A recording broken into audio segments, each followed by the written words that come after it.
personne également dans ma famille qui ait un mandat, qui soit élu.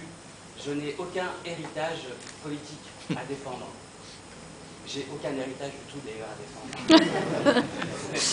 Et donc a priori, normalement, j'ai absolument rien qui corresponde, si vous voulez, à la pensée unique qui ferait que je peux être candidat aujourd'hui devant vous. En fait, rien ne me dispose à être aujourd'hui le candidat de la deuxième circonscription. Et c'est pourquoi, finalement, je suis là. Parce que je pense que non seulement j'en ai envie, je suis déterminé à gagner cette élection, mais je pense aussi que cela correspond à une volonté des Français. Ils ont envie de changement, ils ont envie de diversité, ils ont envie d'expériences différentes, d'expériences de vie différentes. Je l'ai dit parfois, moi la seule minorité visible que je connais, c'est celle qui siège à l'Assemblée. Ils ne représentent pas les Français. Moi j'ai vraiment l'intention de les représenter.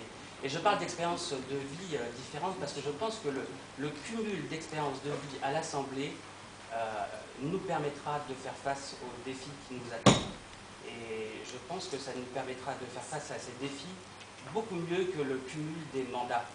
Et je compte être un député, 100% député. Merci Gérard. C'est Gérard qui avait trouvé cette formule et elle est vraiment excellente. Je l'ai vu sur un t-shirt. Ah, bon bah merci le t-shirt. Je compte être vraiment un député à 100%. Je crois qu'aujourd'hui, il devient impossible de cumuler comme ça les mandats, être à la fois maire, et en particulier maire de Cergy, être président de la communauté d'agglomération. On ne peut pas être vraiment disponible à l'Assemblée et être proche de ses administrés, merci, et en même temps cumuler d'autres fonctions. Ça devient impossible. Hier, j'en discutais avec Axel Poniatowski, et vraiment, pour moi, c'est un surhomme. C'est Superman. On ne peut pas faire autrement. S'il est capable d'exercer tous ses mandats à 100%, il y a quelque chose que je n'ai pas compris. Donc voilà, donc je compte véritablement me consacrer à cette fonction à 100%. Benoît a parlé de la politique nationale, de ce qu'on défendrait, et effectivement c'est quelque chose de très important. Il y a un état d'esprit dans le Modène qui consiste en fait, qui est très simple. On votera les lois qui sont bonnes. Une loi, une proposition de loi ou une idée, qu'elle vienne de gauche ou de droite, à partir du moment où elle est bonne, elle n'est ni de gauche ni de droite. Donc c'est dans cet état d'esprit qu'on sera.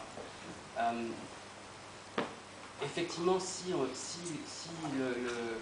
on vote pour un candidat du PS, il va voter systématiquement non à tout ce qu'on va lui proposer. Si on vote pour un candidat UMP, il votera systématiquement oui à tout ce qu'on va lui proposer. Nous serons libres de voter par rapport à l'intérêt des Français. Et ça, c'est quand même essentiel, et c'est véritablement dans notre mouvement l'état d'esprit. Je voulais vous dire aussi autre chose.